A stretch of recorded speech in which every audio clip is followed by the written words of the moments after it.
Hey Reddit, it's Jack Harvey here. We wanted to do an Ask All, so fire away. Do you have a special skill or talent outside of racing? Clay pigeon shooting maybe. I don't know if I'm good at it, but it's maybe a skill that I have. What was it like working alongside Elio last year, especially when he won his fourth Indy 500? It was awesome. I love Elio. It's like having a extra shot of adrenaline and coffee around all the time, which before I met him, I didn't realize that's just how he is. I thought that was just like a persona that he had.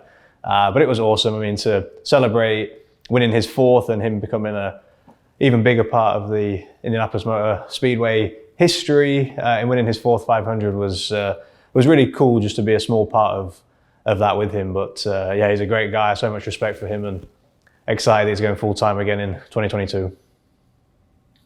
What's the kindest thing a stranger has done for you?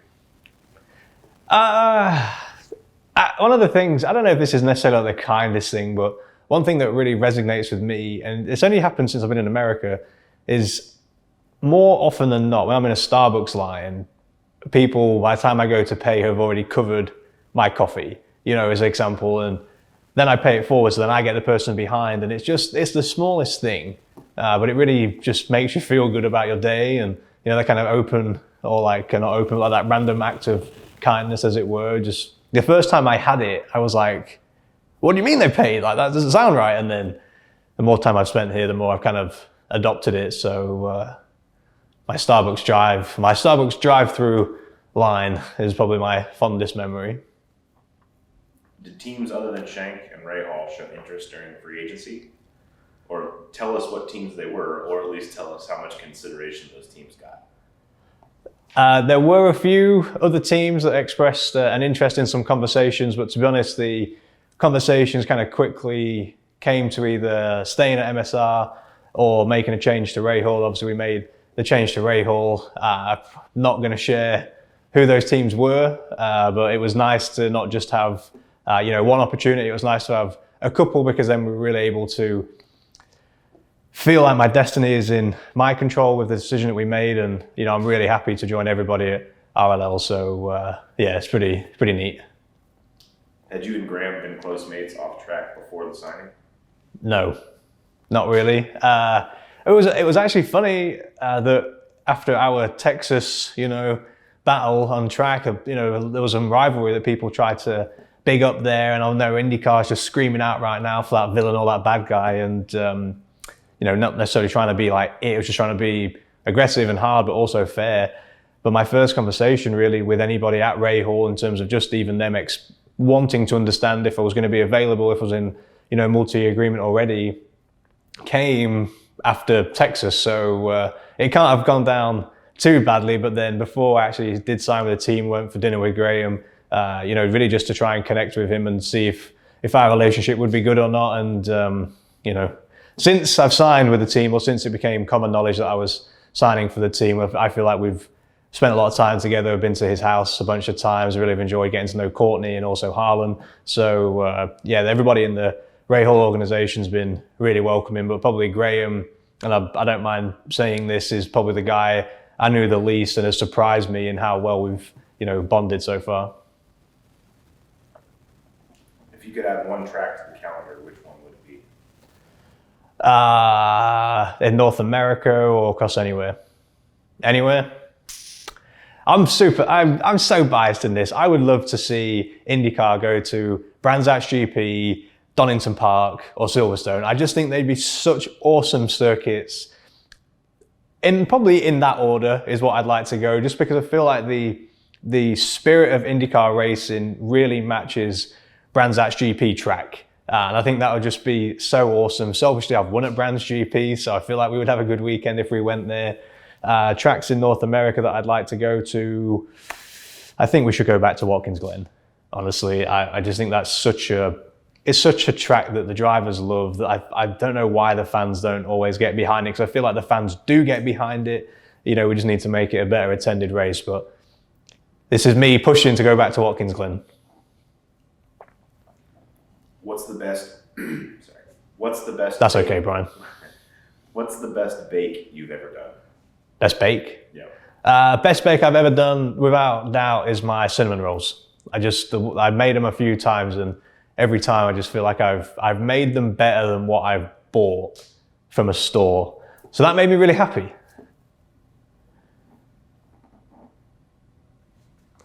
I'm sorry, some of these were hard to. That's okay, Brian. The language is not very well written. That's fine, Brian. I'm going to call this out. Curious how you, as a European, got into American football and started playing fantasy. Well, to be honest, the reason I started even just having any interest in football was because I met a couple of the Colts players like early in my first season when I was here through a couple of charity events, things like that, and actually kind of, not like strong friendship or anything like that, but became friends enough where, you know, I want to go to Colts games and cheer for them, and then they came to the track a couple of times, cheer for me, you know, so a growing and evolving friendship with a couple of the players just really hooked me in. My manager had a football league or fantasy football league that he was a part of.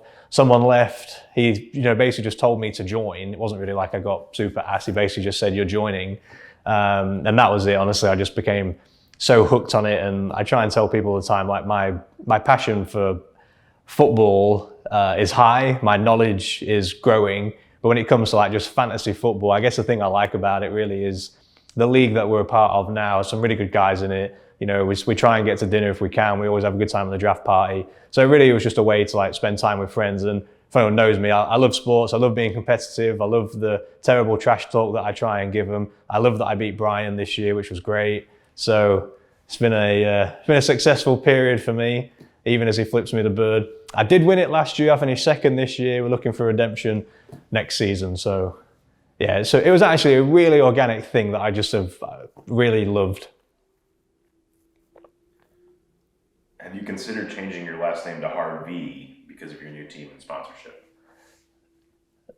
No, I haven't, but maybe for the right money, maybe we could for a race or two.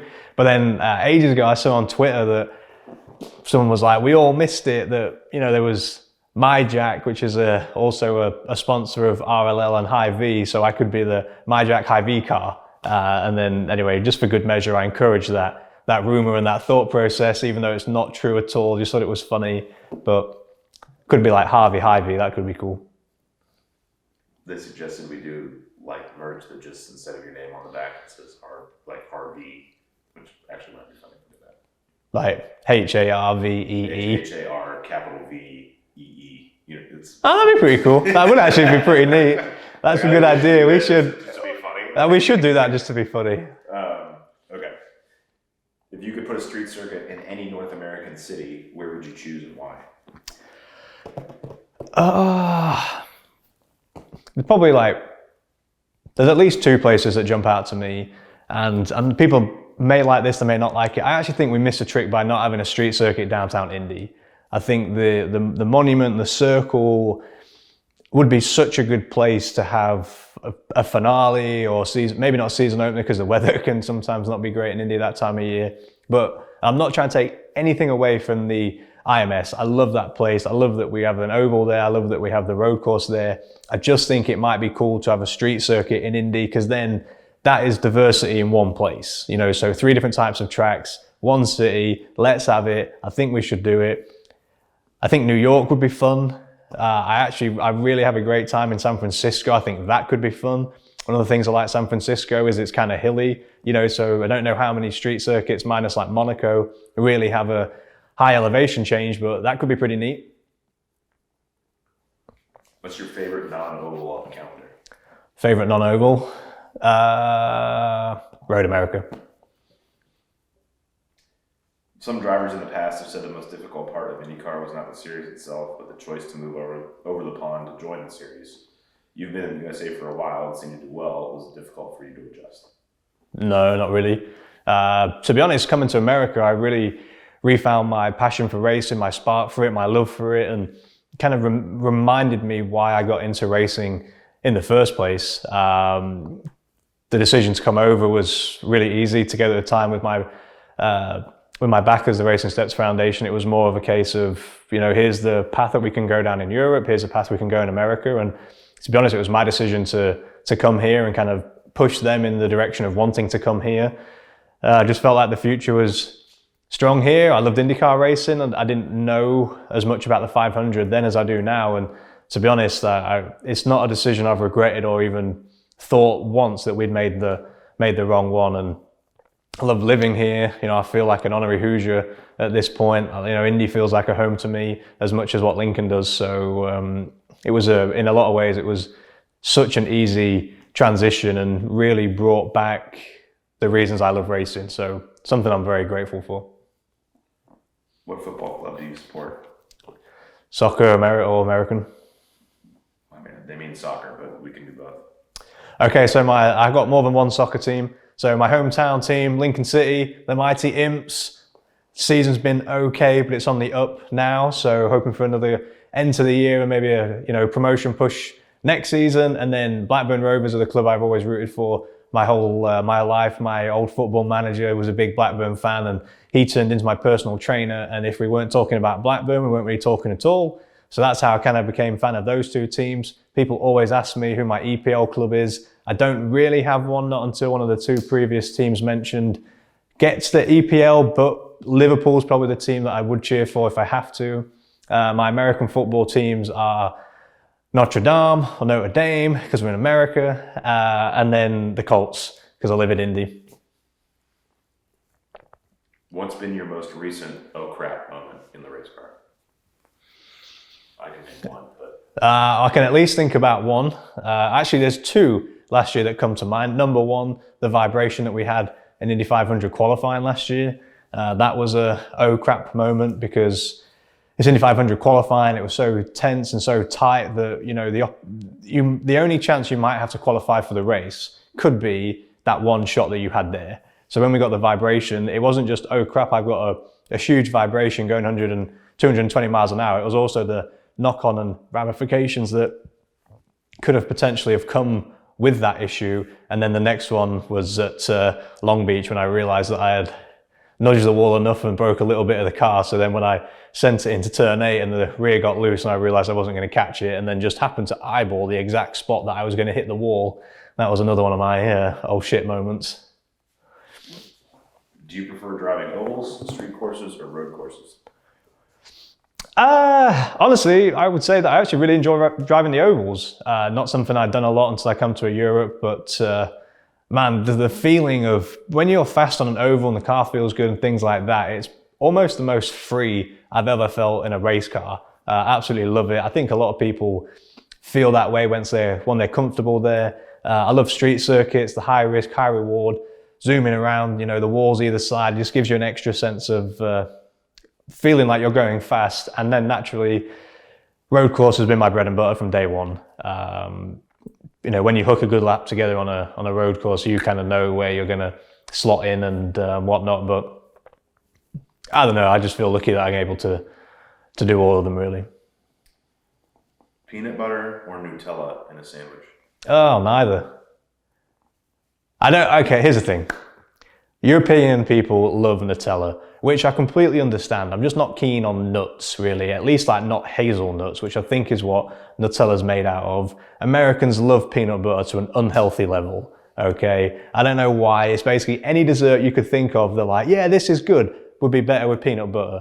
If I was gonna pick one, I would pick peanut butter just because Nutella's got a flavor that I'm not super keen on. Raspberry or strawberry jam, good butter, nice bread, that's my preference instead. All right, good follow-up here. What British thing should Americans adopt? Bacon, proper bacon. Proper bacon, let's have it. Explain the difference. Oh man, I mean, your bacon's thin and fatty and crispy and burnt and still good in all fairness, but like bacon doesn't need to snap in half. Our bacon, I don't even know exactly how you would describe it in the UK. It looks like a piece of like pork, I guess, instead, like a pork chop. Huh? Damn. It's not ham. We have ham in the UK too. So you go to a honey baked ham store, get a ham, we have the same thing. Bacon is not ham. If you cook it that other way, it could be gammon. Which if you went to the UK, you must have had gammon at least once, right? I did. That's not bacon. And while I'm on a roll, just because we've got time, biscuits. There's a difference between a biscuit and a cookie. Americans need to introduce British biscuits to their life. Chocolate digestives, chocolate hobnobs, rich teas. There's like 4 others. You would do yourself a favor by getting it. And I keep asking Hy-Vee that maybe we should introduce that to their stores. They seemed lukewarm on it. I'm going to keep trying. We'll see where we go. What's an on-track moment that you feel, this guy says, I've overlooked, but what's an on-track moment you think fans have overlooked that you've made? That I made? To be honest, there's 2 that come to mind straight away. One of them was actually in Texas 2021, race 2. I went from 5th, had a great start, and I went around the outside of Pato Award and Will Power from 5th to 3rd, and somehow I felt like that didn't get, like, that to me was like one of them moves of like the day, and I don't even think it really ever got spoken about, so that kind of was slightly underwhelming. And then the second one to me that I felt like just was overlooked was at Gateway race 1 2020, where me, Joseph and Takuma went 3 wide into turn 3. I was on the outside again and I gained 2 spots on that move. Are you not thinking Iowa? Nah, definitely Gateway. And I don't remember exactly, like, all I remember was that I was on the outside and I just kind of sent it in and hoped that the other guys weren't gonna be there. But that was they're my two moments, and I'm happy that they came on ovals because they felt like big boy moments, you know, where, you know, you kind of hold your breath and just kind of hope just for a split second. And yeah, both of them got overlooked. Which one did he think got overlooked? It didn't say. Oh. That was just his, I think it's just asking, like, what do you think? What's your favorite non-racing video game? Madden. And FIFA. I mean, I've played so much FIFA in my life that, you know, I kind of moved on to Madden. I'm actually unbeaten on FIFA against Brian, so that's really good. It's false. Just because of that, I'm going to ask you this next question. How do you take care of your eyebrows there? I've got 2 sets of slugs here, bro. Eyebrows, actually, this is bad. So I pluck the middle, got to, because, you know, I want to have distinguished eyebrows instead of eyebrow. And then when I go and get my haircut, occasionally, not every time, maybe like once every 3 times or whatever, my barber, you know, trims them back for me a bit. So I'm not like full grooming or whatever. He just trims them for me a bit, but you got to work with what you got. All right. Any car, any era, what race car would you want to throw around in anger? Oh, man. That is a question.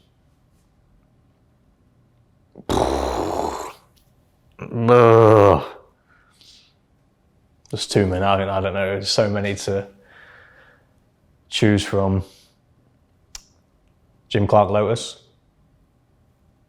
would be cool.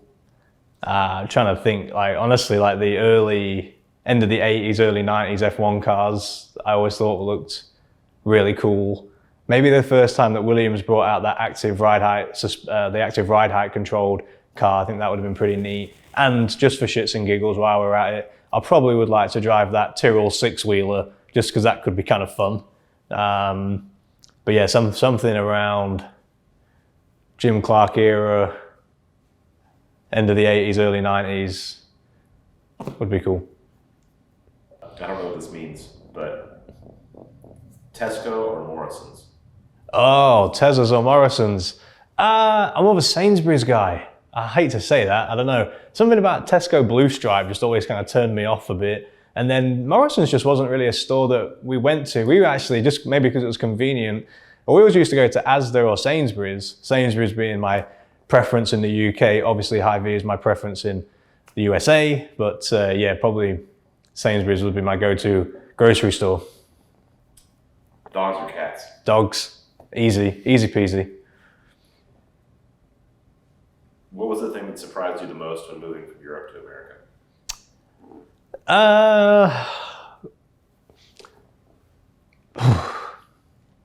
I guess that's like a loaded question, right? Because there's what surprised me when I went racing, and then what surprised me when I was just kind of at home relaxing. I think the thing that surprised me the most about racing here was the competitiveness for me is equally as intense and fierce on track when everyone's got their helmets on, but the not even like camaraderie, but like the way that drivers could also understand that they could be friends and not just like purely have this hatred of each other as soon as the helmet comes off was just much different attitude than what Europe currently is. I don't think Europe has always been that way. I think it used to be different, and then it got like extra serious and no one can be friends and all that stuff.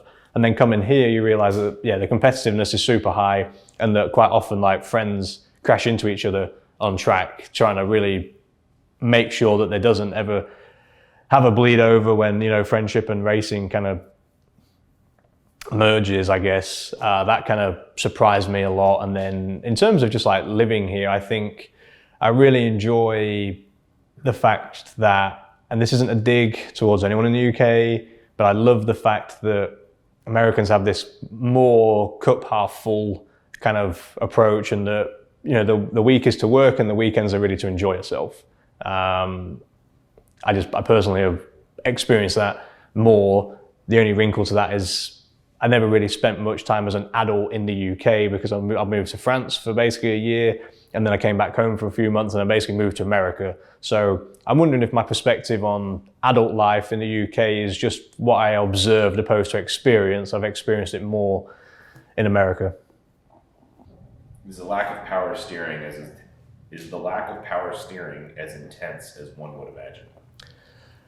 Yes, I mean, I would say so. I think the only good way I could describe it is in 2014, I got offered the opportunity to drive a DETM car with BMW. I went and did it, and they had power steering, and the only way I could actually feel comfortable in the car was to turn the power steering off. So to jump into an IndyCar, obviously physically it's hard. My natural body style and shape, I'm grateful that IndyCar is so physical to drive because it just allows me to kind of feel a bit more at home. You know, I'm not trying to lose a bunch of weight or anything like that. I feel fit and strong in the car. And to me, with the power steering or without power steering, just allows me to feel a little more in tune with the car. So every time we hit a little bump, or, you know, if the front end is behaving in a different way or the rear is behaving in a different way, I can feel it through my hands immediately. I imagine that when you've got less power steer, or when you have more power steering, should I say, that it, for me anyway, would numb some of the feeling and sensations that I actually get from the car. Favorite food and beer pairing? That's a good question. Favorite food and beer pairing. I mean, to be honest, in terms of like comes to beer, Spotted Cow is pretty much my favorite beer at this point. I kind of have found that almost goes with everything. I do really like having steak with Spotted Cow. If I'm gonna have like, I love pizza, you know, and pasta, stuff like that, but I don't really drink beer, and I don't drink a ton of red wine or anything, but I'm trying to think, what do you think is a good pairing? Steak's good. It's Wisconsin, so you can't go wrong with like bratwurst. Yeah. It depends what time of year it is. Yeah. It really depends on the time of year, because like at Christmas time, I want to have like a spicy drink with our Christmas meal. But like if I'm on the beach, you know, I want to have like a nice salad and like not exactly a Heineken, because I'm not super keen on Heineken, unless you want to have a partnership, in which case I could be persuaded. It really depends on like the environment. That was a nice plug there. But I would Spotted Cow, you'd be my number one, so we should just try and do that.